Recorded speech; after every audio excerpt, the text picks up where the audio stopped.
pour commencer, on voulait un peu faire le bilan de ce qu'il y avait dans le livret. Je te laisse, Hendrik, commencer sur le constat. Ouais, donc en fait, dans le livret, il y a à la fois une partie constat et puis une partie proposition. Alors, ce qui fait un peu la spécificité, je pense, de notre travail dans cette campagne avec Jean-Luc Mélenchon et autour du programme L'Avenir en commun, c'est qu'en général, on part d'un état des lieux qu'on essaie de bien documenter. Et on a un horizon je pense, qui commence vraiment à être compris par les gens. Et puis l'avenir en commun, c'est le programme, c'est le chemin pour aller vers cet horizon. Donc pour commencer par l'état des lieux, on a une situation donc écologique et sociale, Daniel l'a dit, qui est quand même dramatique. Et le pari qu'on fait, nous, dans l'avenir en commun, c'est qu'il nous faudra plus de science et plus de partage du savoir pour répondre aux défis auxquels on fait face. Et ça, c'est le rôle, selon nous, d'un service public, et c'est la mission du service public d'enseignement supérieur et de recherche. Et on est attaché au fait que c'est le rôle du service public en tant que service public. Et qu'on ne peut pas déléguer cette mission de production de sciences et de partage des savoirs à autre chose que le service public, même si la recherche privée a tout son rôle à jouer, évidemment, mais elle doit être adossée à un service public fort. Or, cette mission, selon nous, elle est en danger. Et plus largement, alors c'est peut-être que mon point de vue, mais on en débattra, la science en tant que pratique sociale spécifique et particulière est aussi menacée. Alors je prendrai deux exemples, parce que la science, c'est quand même pas quelque chose, c'est pas juste des gens qui se réunissent pour faire quelque chose, c'est des gens qui se réunissent pour établir ce qu'expliquait Popper, des faits de vérisimilitude croissante. La vérité n'existe pas, mais par contre, on tend quand même vers quelque chose qui s'approche de plus en plus de ce qu'il appelait la vérisimilitude. Et ça nécessite, et Bourdieu l'a aussi très bien décrit, un fonctionnement disciplinaire très particulier. Or, il y a au moins deux choses qui sont en train de se passer qui mettent en danger cela. La première chose, c'est l'augmentation du nombre de publications et la mise en compétition de tous contre tous, qui fait qu'on n'arrive plus à lire les publications. Je pense que ça, c'est un point, tout le monde peut être d'accord, enfin, en tout cas dans les scientifiques, on entend à tous les conversations de café, on ne lit plus les publications aujourd'hui. Autre point qui met en danger le fonctionnement de la science, c'est la relation science-société, puisque pour que la science puisse être partagée et que les citoyens aient une confiance dans la science, il faut qu'il y ait une indépendance des scientifiques. Or, ce qui s'est passé avec beaucoup de choses, enfin, autour de l'industrie pharmaceutique, mais autour de beaucoup d'autres dossiers, les OGM, et moi, en travaillant à l'INRA, j'ai bien vu ce problème, après, les citoyens ne nous écoutent plus. Donc ça, c'est deux éléments importants. Alors, qu'est-ce qui met en danger donc le fonctionnement de la science actuellement ?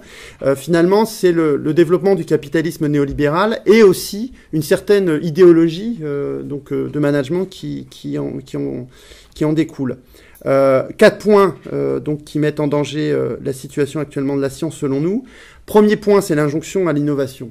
Donc c'est en fait la logique du crédit impôt recherche, c'est la logique des COMUE, de regrouper les universités sur des bassins d'emploi pour répondre à l'emploi. Et l'idée est très clairement dans la loi Fioraso et encore récemment dans les différents textes.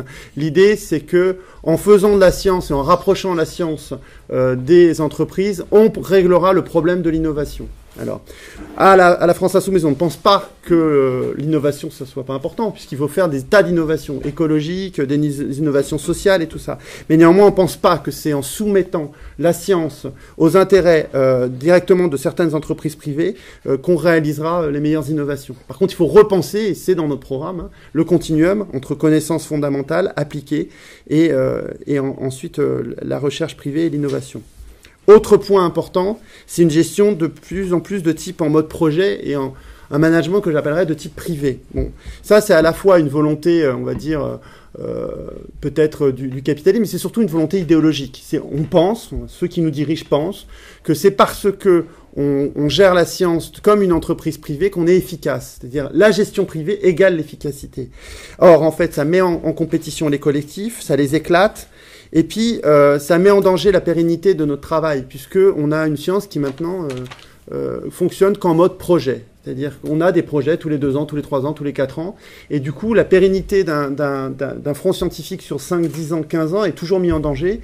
Et il est soumis à la possibilité ou pas de décrocher des projets, sachant que les taux de succès sont passés de 30% à 9% par exemple à l'ANR.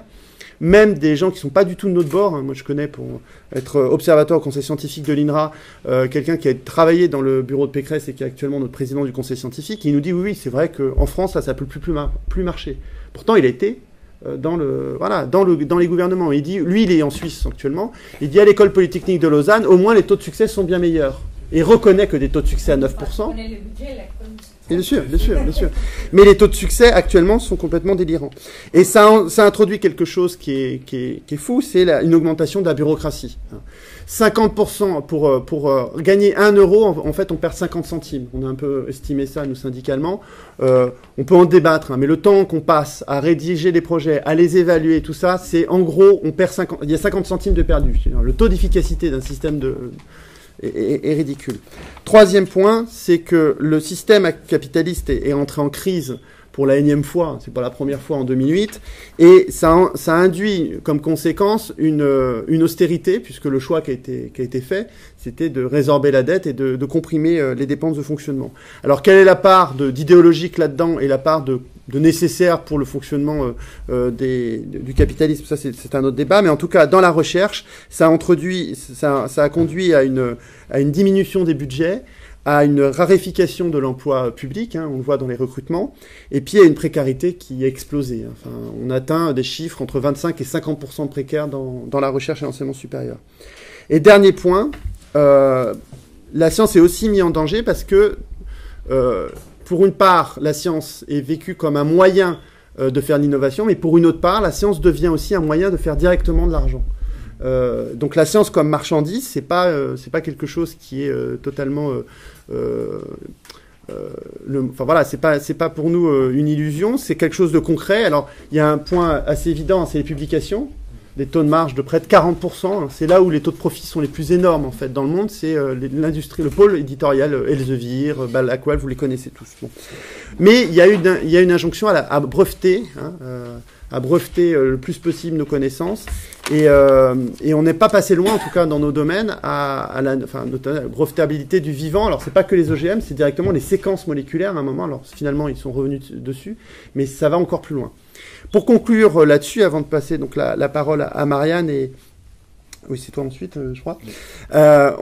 L'idée du programme qu'on a dans l'avenir en commun et notamment dans le livret, c'est de remettre à l'endroit ce que le capitalisme néolibéral a mis à l'envers. Hein. Bon, c'était le slogan d'attaque, mais je pense qu'il est toujours juste en termes de moyens, en termes d'indépendance des scientifiques, en termes de renouvellement du dialogue entre la science et la société, et en termes de reconnaissance aussi du caractère collectif de la recherche. Hein, c'est pour ça qu'on s'oppose à toutes ces logiques d'évaluation individualisée et de mise en compétition de tous les laboratoires, de toutes les universités. Enfin, à tous les niveaux, on est mis en compétition.